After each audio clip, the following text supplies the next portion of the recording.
Mama, what if the hard work that you're doing right now is creating the solution that you yourself once needed? Today, I sat down with Amanda Hunter and we talked about building a business from a place of real need and pushing through the really demanding seasons. So, if you right now are in the thick of it, this one's for you.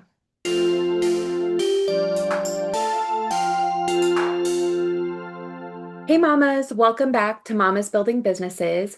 Today I am joined by Amanda Hunter. She is a licensed clinical social worker and the founder of Everlasting Wellness, and she specializes in perinatal reproductive trauma and women's mental health issues. Amanda, I'm so happy you're here. Thanks. I'm so happy to be here. Awesome. So tell us a little bit. You have a lot going on. You have an incredible practice. You're a boy mom. So tell Yeah. us a little bit about what it looks like. Who's Amanda as a mom and as a practice owner? Yeah, I feel like you just hit the nail on the head. I'm a mom and a practice owner. My life, that's Two what I things. do. Yeah, absolutely. I founded Everlasting after I had my own pregnancy and postpartum issues, had a birth trauma, tried to find a couple of therapists around the area. No one really understood what I was going through. So I was kind of like, let's do this ourselves. Let's figure this out. So I opened up Everlasting Wellness. It obviously took a couple of years to get up and running, but now we're up to like 40 some therapists, and we all specialize in perinatal, maternal mental health, reproductive trauma, women's issues in general. But we do see everybody, so everyone can come and get the services that they need. And I do have two boys. I have Weston and Blake, and they are 5 and 7. So they are my whole world. But I do work a lot. So there's that. But it's funny because they also are very much so involved. So they'll always come to the office with us. They come to the parties with us. Like they do everything with us. So they're very much so involved in the business as well. That's so incredible. And you have really built this, I mean, through kind of some of the toughest times of parenting because your boys are still very young. Yeah. So, can you speak a little to, as much as you're comfortable with, the your experience during pregnancy and postpartum that really inspired you to take on this? I mean, it's such a blessing, but it's a journey. Yeah, absolutely. So when I was pregnant, I was diagnosed with gestational diabetes. And I found out on a Friday afternoon at like 3 o'clock. Well, the office closed, right? So I remember calling and calling and calling and being frantic, like very, very frantic, like demanding someone to call me back, that I wasn't doing well with this news. Because if you Google it, it's like, you will die, the baby will die, or they'll break their shoulder, or whatever the case might be. You won't be able to have a vaginal birth, all of the things. So no one called me back until Monday. And so I had like 3 days of just panicking.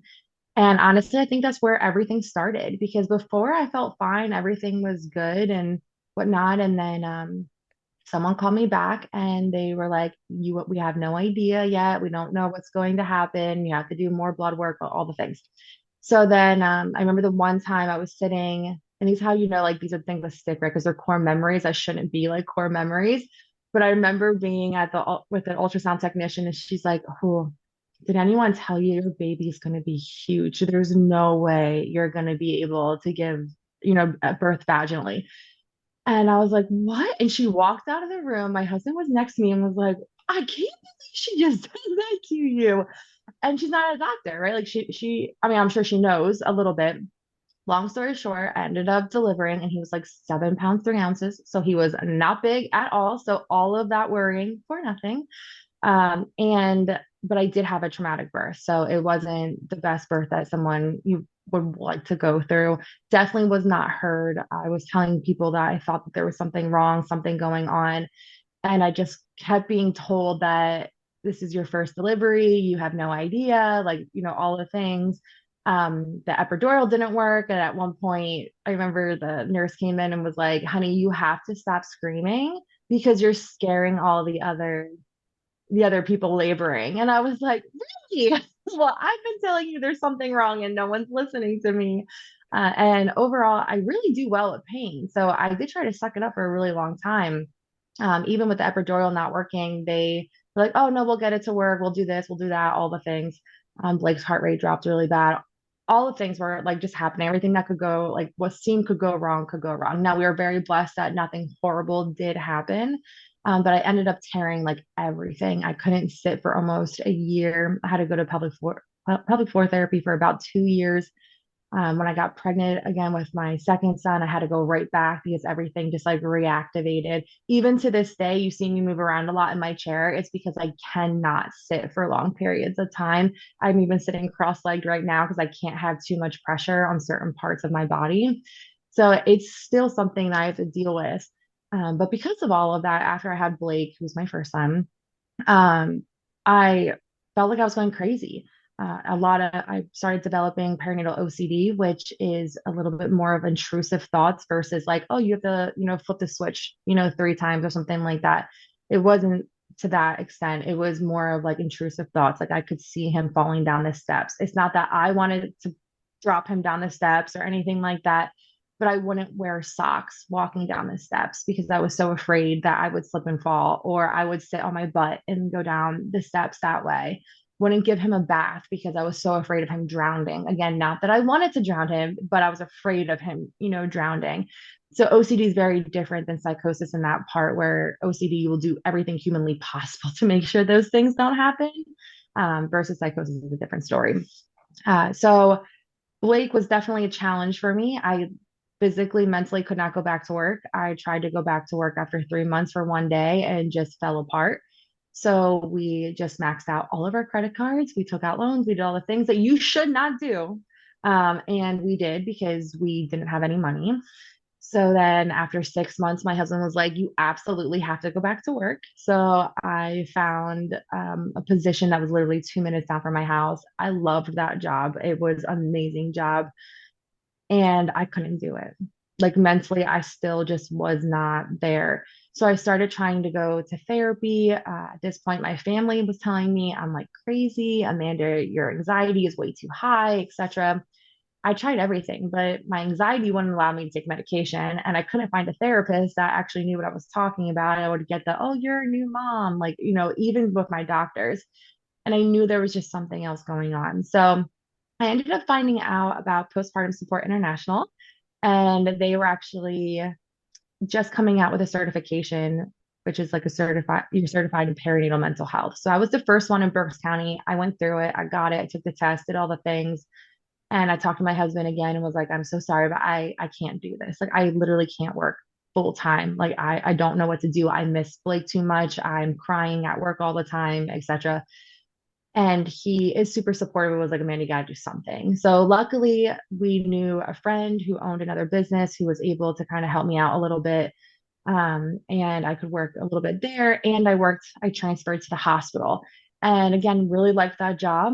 I was pregnant with Weston at the time, and COVID hit. So it just was like, yeah, nope, I can't do this either. Everything. And with Weston, I thought, oh, I'm doing great. Like my mental health is okay. Like I'm on track. Like everything's good. Like our pregnancy was so far really good. I did have gestational again, but I already knew about it. So I was like, oh, this isn't anxiety driven. I'm good. And then COVID hit. And then it was like, yeah, yep. Now I'm afraid of everybody. I'm afraid of all the germs. I can't work at the hospital anymore because people were dying of COVID. So, and again, back then they didn't know anything, right? Like nobody knew anything other than people weren't doing well if they got COVID. So, I remember sitting in my house with my husband and was like, I need to quit my job. And he was like, just take early mat leave and then let's figure it out from there. Maybe this thing will blow over, right? Like the pandemic, like maybe this thing will blow over. And I was like, okay, yeah, maybe that's a good idea. I talked to my boss. She was very nice about it. I was like, I completely understand. I was kind of waiting for you to, talk to us about this because they refused to let us work from home back then. Because pre-COVID, I don't know if everyone remembers, people didn't really work from home. Like it was a luxury to work from home, not something that people just did. So they were like, no, sorry, you can't. Even though I got doctor's notes and everything that said like, please let her work from home. And they wouldn't allow me. So I took early mat leave. And when my time came up, because you only have like, 8 weeks that you can take, um, they said I had to come back to work. And I said no, like I couldn't, like I couldn't. And especially back then. So everything shut down in March. I had Weston in May. So like 8 weeks is leading me into like June, July, where like, death numbers were skyrocketing, like all the things. So I was like, yeah, no, this isn't gonna happen. I'm not going back. So I was like, all right, it's time to start everlasting and really, really put my brain power into it. So I think everlasting, obviously, it came from passion and it came from my own stuff that I had to go through.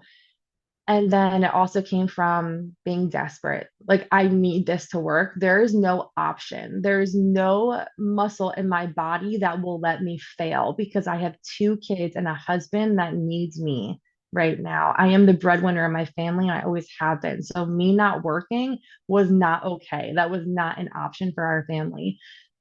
So people ask all the time, like, how did you do this? Like during COVID and babies and all. I did not have a choice. Like it wasn't an option for me to fail. Like I had to just do it and go. And not that if you can't get it going, that's failing. But for me in my head, that was a failure if I could not get it to go. I've always been an extremely ambitious person, but I've always usually been the one in the background. So I'll let other people shine. I won't show anyone if I actually know something in school. I would never raise my hand. Like those type of things. Hated public speaking. To this day, I still kind of don't like it. But all of the things I don't like being in the limelight. However, when you look at your children at night and you're like, I don't know how I'm going to put food on the table tomorrow, it does put some fire under you. And it's like, okay, we have to do this. Like we have to get this going. So kind of a long story, but that's how Everlasting started. And it's been beautiful ever since. I remember when I started my support group the first time, like there wasn't as many people. The second time, there were so many people. During COVID, I had to break it into two different groups because it was virtual, and there was just so many women that joined it. And it was just an eye opener of wow, like there's so many people that need help. And our mission statement is making sure that every woman's voice feels heard, and our all of my therapists are trained to make sure that they know how to hold space. They are trained in perinatal mental health. They're trained in reproductive health.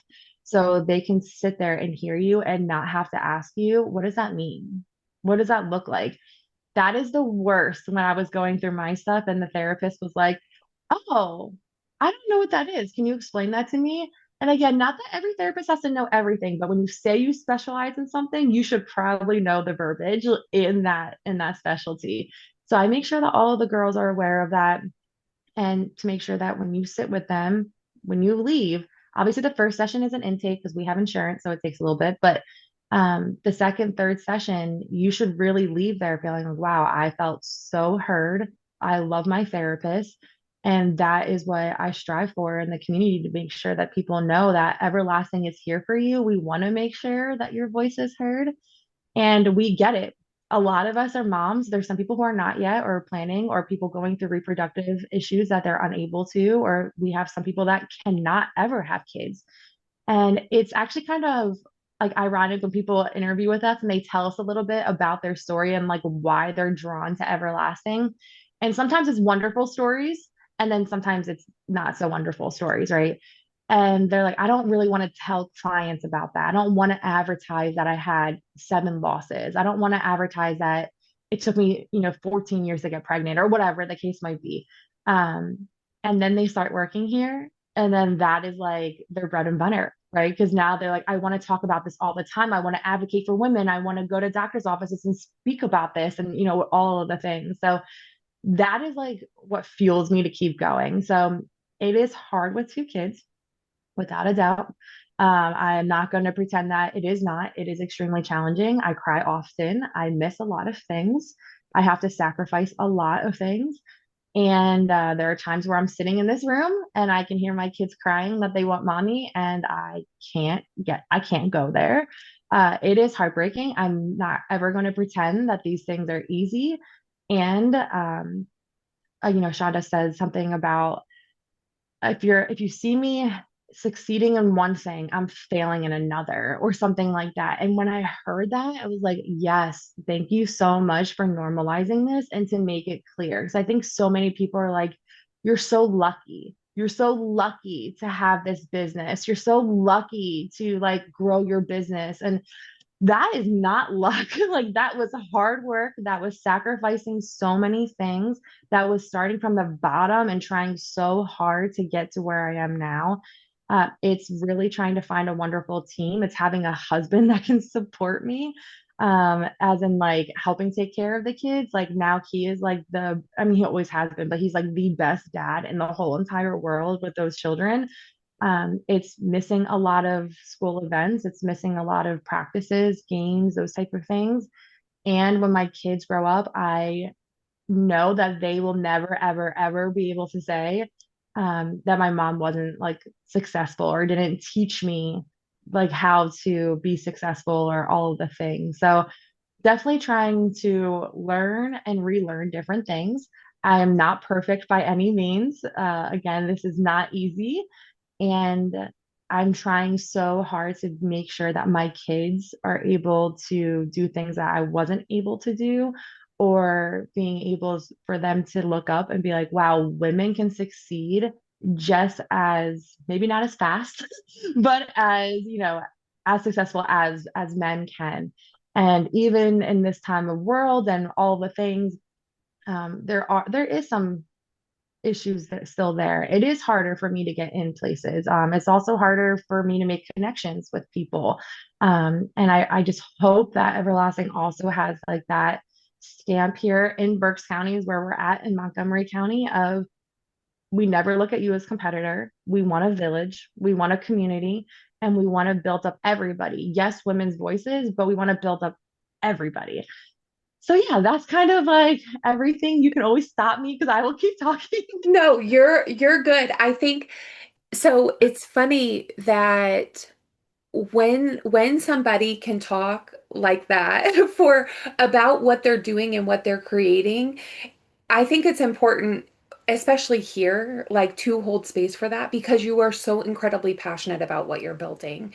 And I think it's really important for women to see that, moms to see that, especially for two reasons. Like, obviously, the ones who may be interested in services that Everlasting Wellness provides. But on the flip side, because our audience is so many moms who, want to have their own business or they are building their own business. One of the things that I have learned over and over again in life is if it is not your passion and it is not your why, that is where burnout happens. It's not to say we don't work really hard. It's not to say we don't get tired. It's not to say some days we just want to hide under the covers and cry.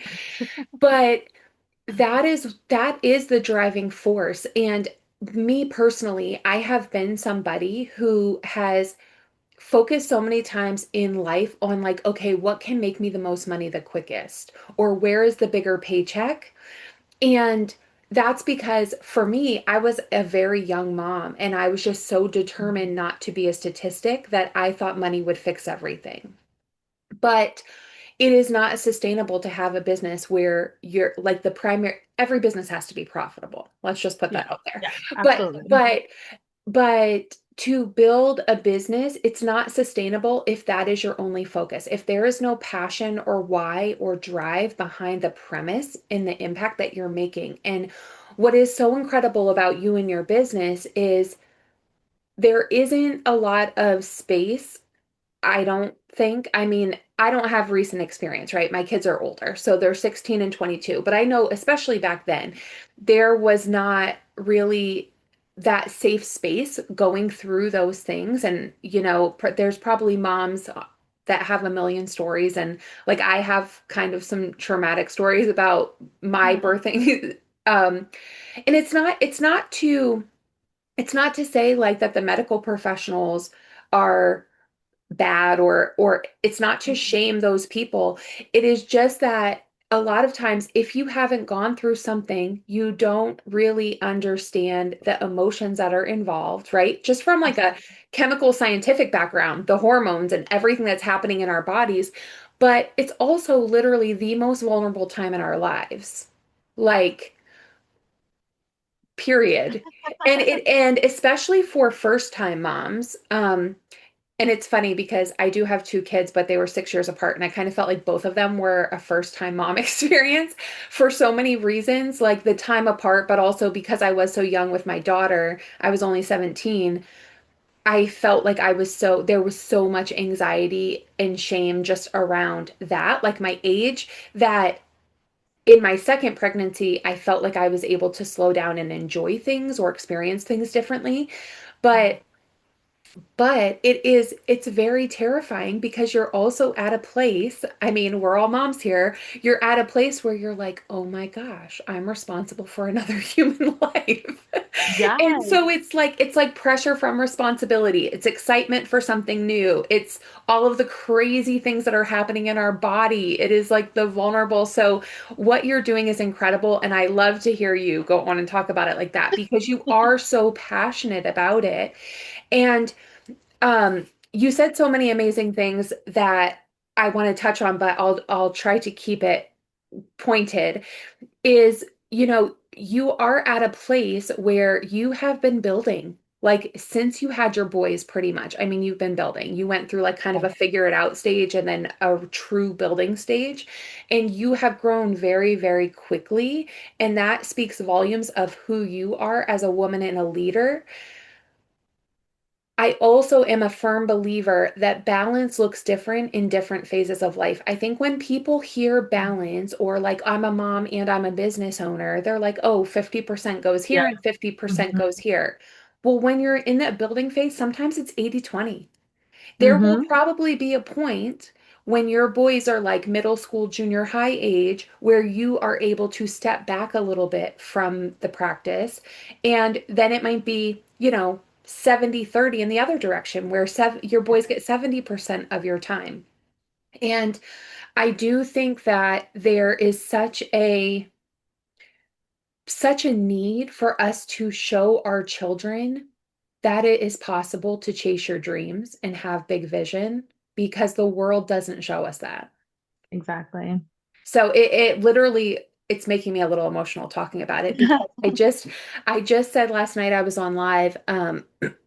We were doing like a tax segment and my daughter hopped on and she's an accountant and she's in grad school right now getting her CPA um and she wasn't the speaker but she hopped on to listen in and somebody was like, "Oh, maybe your daughter should be on here." And I'm like, I really want to interview her on the YouTube channel about what it's like growing up with a parent who's an entrepreneur because Yeah. it's a lot. Like, and I'm grateful. And what I will tell you as like being a mom who we're never really on the other side, right? Like it's just different phases. But my daughter's 22. I spent the last 8 years in full on entrepreneurship. Before that, I was in corporate, but I had like entrepreneurial stuff on the side. And what I can say is that my daughter is a tremendously hard worker, and she knows that if she wants to go after something, if she wants to create something in her life, all she has to do is take action. And I'm so proud that that has been instilled in her. I actually had I'll tell you the best compliment as a parent I've ever received, and I shared with you and anybody listening knows this. Um I have basically been a single mom for 20 years, right? And I have an incredible village. I have an incredible family support, but um it has mostly been me for 20 years, like Yeah. on all accounts, right? And there was a time several years ago when a conversation was had, me and my friend, we were having a conversation with uh, some men. We were like out at a social event. And somebody asked my friend, he said, what is your favorite characteristic of her or something along those lines? And I'm a crier anyway, but she said to him, she said, "You know what? If you meet her kids, you would never know that they come from a single parent household. They have so much confidence and so much love." And it was, and it's not to pat myself on the back. It's just it was the best compliment that I have ever received. Yeah. And far from perfect, but my kids know if you want something, you have to take action and go get it. And your boys are going to know that. So that was a very long-winded, also long-winded way to tell you, like, just be encouraged in those moments where it feels really heavy and you're like, I'm missing out on so much, because they are going to know that they can create whatever they want to create. And I think that's the best gift that we can give our kids. Absolutely. I completely agree with you. I mean, I came from a single mom household, so I definitely can attest to that I do think my mom has instilled a lot of this in me. Of like you have to work hard. It's okay to sacrifice things. Kind of similar to what you're saying. My mom was able to back up a little bit when I was like in high school-ish.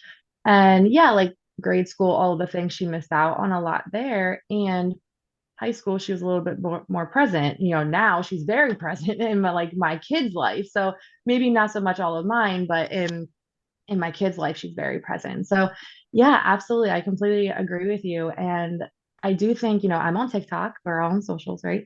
So I'm on TikTok and I'll, when I'm doom scrolling all the things, it will say like, Gen Zs and alphas and all that, they have it right that they are not going to allow people to tell them they have to work all the time they're not going to allow people to say that they have to work in order to be successful and all the things. And I have a very unpopular opinion, so I am sorry, but that is not reality. Like that might be reality for some, but it's not reality for all. And there's still going to have to be a lot of people, because we do live in America, that we will have to work really, really hard. And I just don't want my kids to fall into that of like, I don't have to work hard because TikTok says I don't have to. I don't have to show up to work on time because TikTok says I don't have to. I don't have to do all of these things because other people are posting that they don't and they're successful. And I think it's hard. Again, I don't think people should have to like work as hard as we always have to do and like strive and all the things.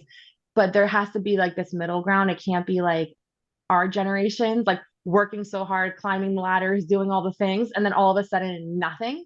Like, or I will work when I decide I want to work. Like I will decide when I want to show up to work. I will decide when I'm coming into the office and coming into like or working from home. Like you said earlier, businesses have to be profitable. And it's so tough because the consumer is also saying they want, they want, they want. And then you have employees saying they want, they want, they want. And then you have your kids saying they want, they want, they want. And it's like, oh my gosh, like, where do I go? Like, what do I do? Because I also want, but like, I'm always the one sacrificing those wants because I have a consumer, clients, stakeholders, whatever, telling me that they want this from me. This is what they want. I have employees saying, I'm not going to do what the stakeholders say or the insurances or the people who govern me, right? I'm not going to do that. But I love these employees and I care about them so much. And I'm trying so hard to walk that balance. So then I have that all day while my kids are in school.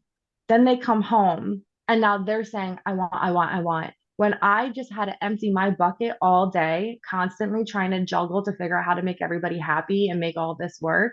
And then I have to try to be present with my kids. And yesterday actually was a bad day for me. And I picked the boys up. My husband had to work. Works in Monco, so he worked in Monco yesterday. So he's going to pick him up for me. And I get in the car and I'm driving, and I just cried the whole way, like getting them. Try to put myself together, and then they get in the car and they start fighting. I'm already all the way up here, like stimulated all the things, and I tried really hard not to yell because it has nothing to do with them.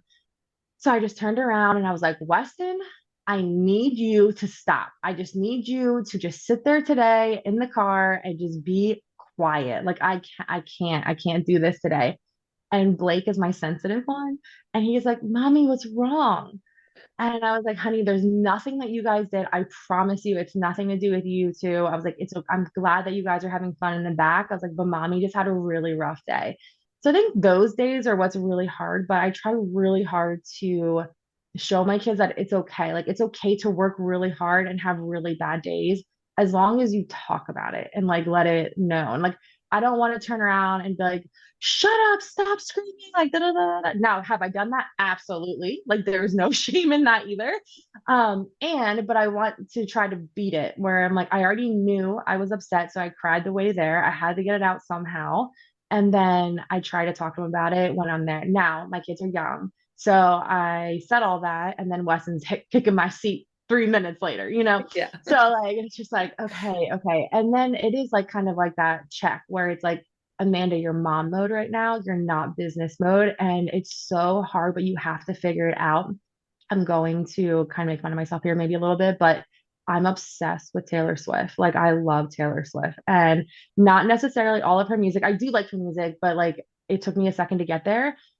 But her, like what she does, the things that she has to overcome, how she's not like a backstabber or goes on interviews and talks bad about people, how she's humble, like she introduces herself like, "Hi, I'm Taylor." Like, yeah, everyone knows who you are. So that's not like, kind of thing.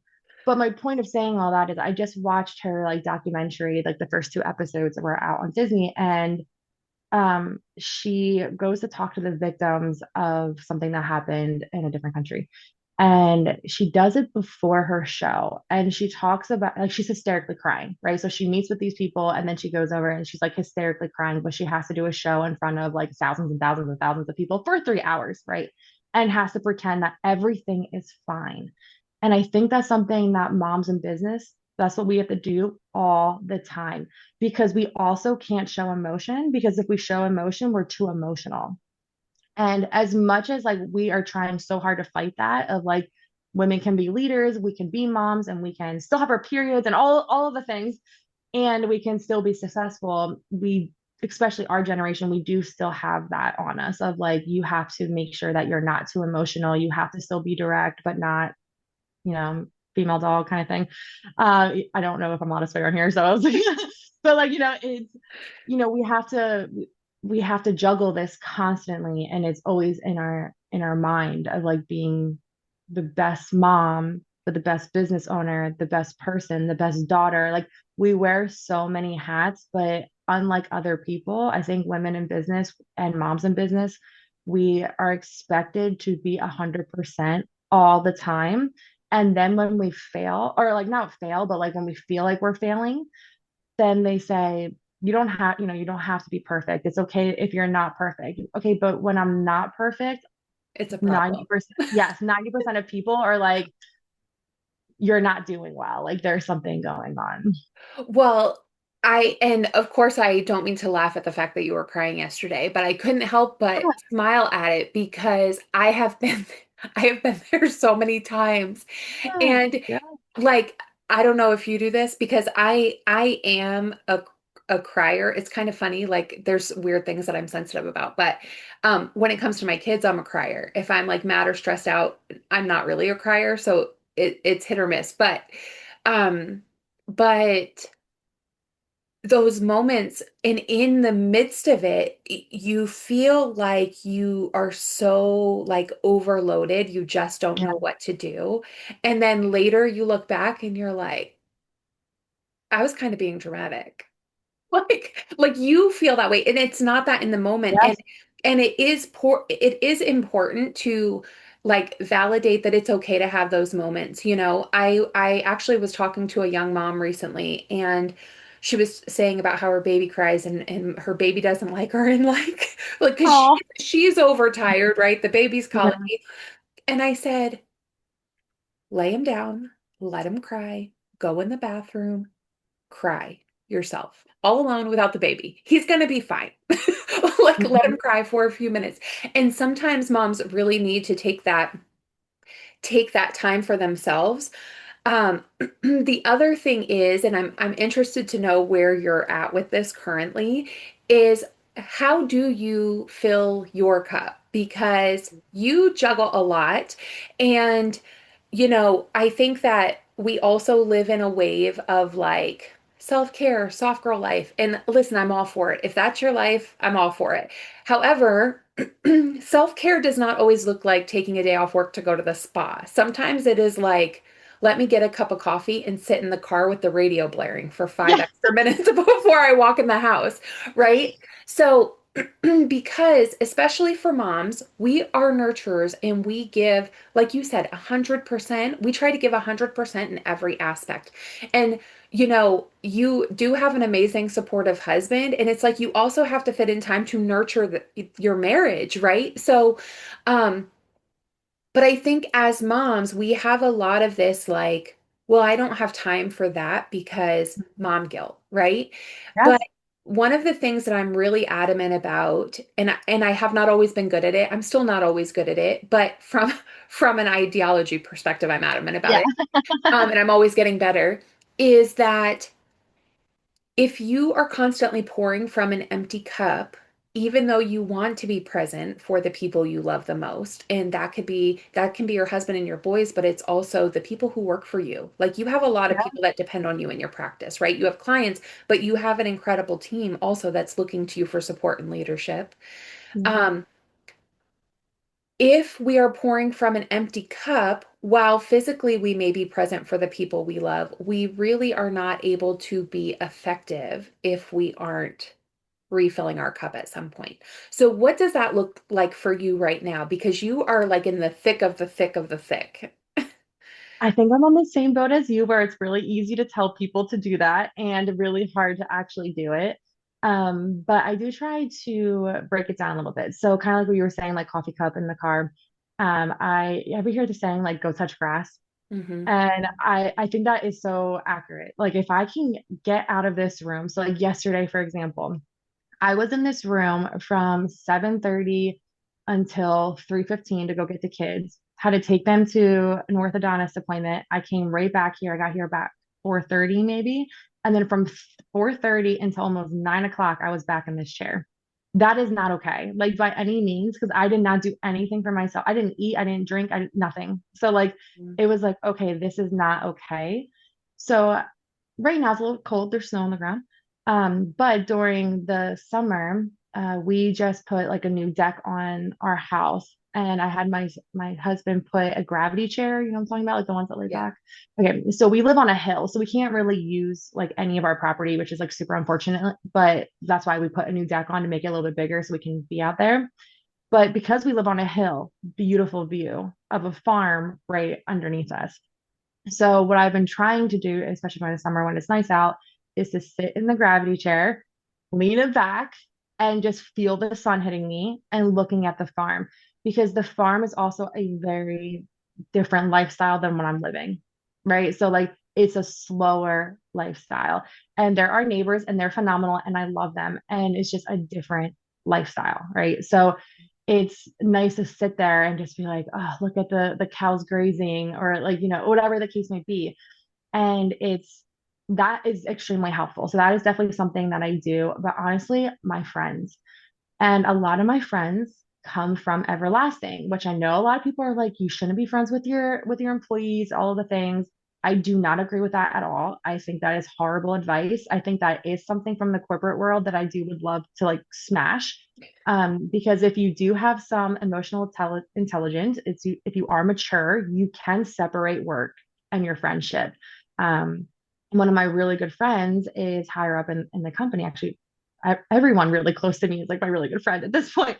And as in like who I work with closely every day. And I can have an awkward conversation with them or a confronting conversation with them and then go get dinner with them right after and it'll be fine. So I think that really, really helps because they also understand what I'm going through every single day, especially the people that have kids around the same age as me and work for me because then they get it, like they understand it. And again, like, yeah, if I have to go write this person up or have a, awkward conversation, that doesn't feel great, but also like you should have done your job. So that's not on me, right? Like I wouldn't have had to write you up if you did your job.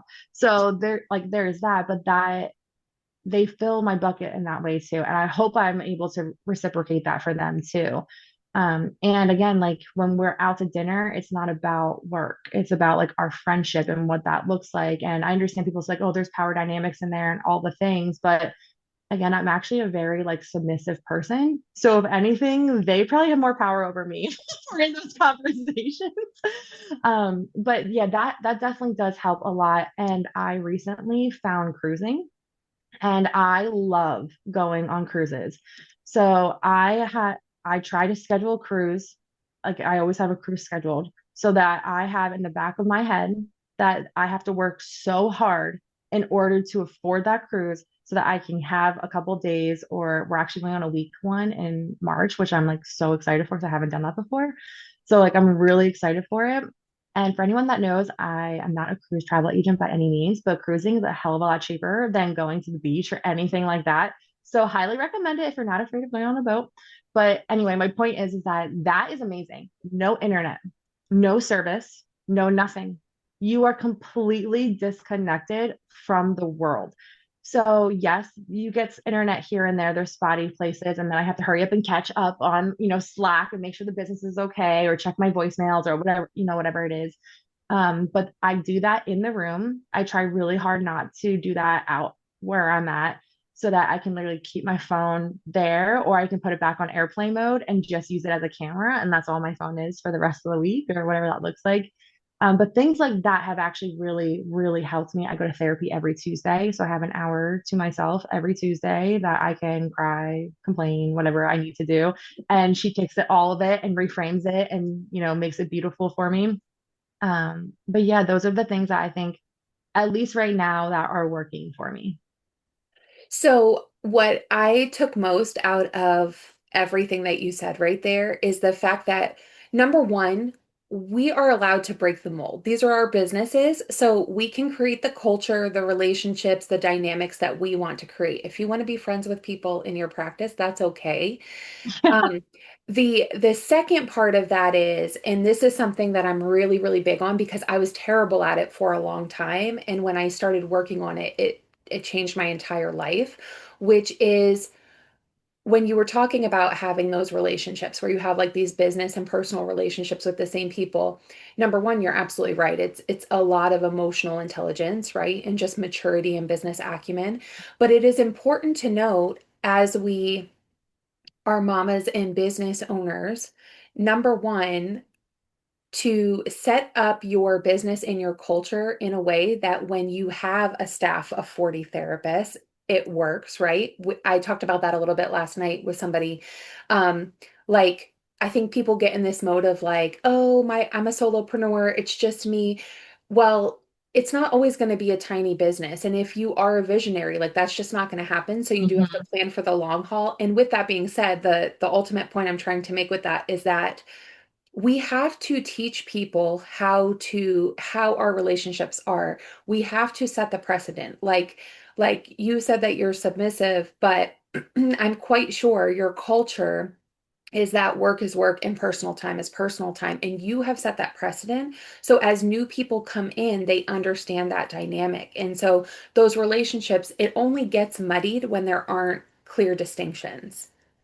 And it's our Absolutely. job as the leaders to set that precedent and to teach people the culture of our company and to teach people the dynamic of our relationship. So I think that's so important. So I normally do one question to wrap up the conversation. With you, I'm going to do two, Okay.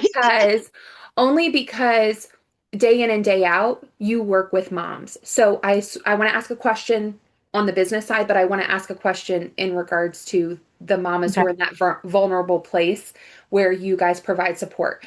So, on the business side, what is one piece of advice you would give to the mama listening who feels as though she is in a place of survival, but knows that she has a passion and a calling that not only would create income for her family, but true impact in her community?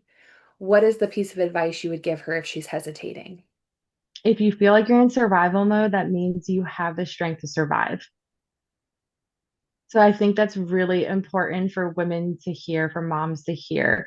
It is not a good feeling to feel like you're in survival mode and you're surviving. So that means you're gonna get through it. Like there's going to be like the rainbow or the pot at the end of the rainbow kind of thing. Don't give up. Like just go, just keep going, keep trucking and find a village, find a community that will be there to support you and whatever that looks like for you. If that's random people that you never meet in person, but they get it, they're in the same, career as you, or they're doing all the things as you. I just think it's really, really important that to understand that your passion will drive you. It will keep you going if you allow it. But you have to be okay with you feel like you're in survival mode now. That means you're surviving. So you're doing a great job. And then you're going to get out of that mode and then you're going to go back in it. Like there's going to be these ups and downs. It's never like I'm in survival mode. I just need to get out of it and then I'm going to be fine. You're never going to 100% get out of it in a business because things change all the time. Government changes, the world changes, people change. Like you're never going to completely get out of it. So just remember the why. Why did you start this? Why are you doing this? What is the purpose of this? And the community will feel that. So what events are you attending? What are you bringing to your community? What are you willing to do for them? I know a couple of people have said to me, "Why do you do so many free things?" Because I'm giving back to the community. It will come back eventually. There will be a return of investment for it. That's not the reason why I do it. The reason why I do it is because I have this passion, because I care about people, because I truly believe I was put on this earth to help as many people as humanly possible. And because I have that belief and I have the passion, I went through the things I went through, it's going to keep me going. And as long as you can keep like reminding yourself that, I really think that will help so much. I actually have a thing up here and it says ambitious. And I just have to remind myself sometimes that like I am ambitious and I have to keep going. I have to keep doing it. I have another one that says if you can't stop thinking about it, don't stop working on it. So if you're thinking, I just want to do this, then don't stop. Like just keep going. Don't let any wall stop you. Jump over the wall, get through the wall, walk around the wall, do whatever you have to do to make sure that you get to the other side. That's incredible. And like, we're moms, we just figure it out. Yeah. So apply that to everything. Yeah. But that was an incredible piece of advice. If you are in survival mode, that means you have the strength to survive. I've actually never heard it put that way before, and that was amazing. So Yeah. the last question I'll ask you, because of who our audience is for the mama who maybe she just found out she's pregnant. Maybe she's struggling with fertility, but she is in that, or maybe she just had a baby and she has, what did you call it? Postnatal OCD. Is that what it's Yeah. called? Perinatal OCD. Perinatal OCD. I told her I was going to mess up the word perinatal. That's it. Um, but for a mama who is in that most vulnerable time of her life and she is struggling to advocate for herself, what what is the piece of advice that you would give her? Mm. It depends on if she has a village. So if she has a village, lean into the village. And whatever that means, even if they're not hearing you at first, sometimes we're not saying the right words for things to click for people. Sometimes we're not asking the right question, or we're not asking the question in a way that's going to hit with that person. So, what I mean by that is if you're saying to your village, I need help, and you're not, that's all you're saying, they're not going to understand. They might hire a cleaning lady for you. They might bring food over to you.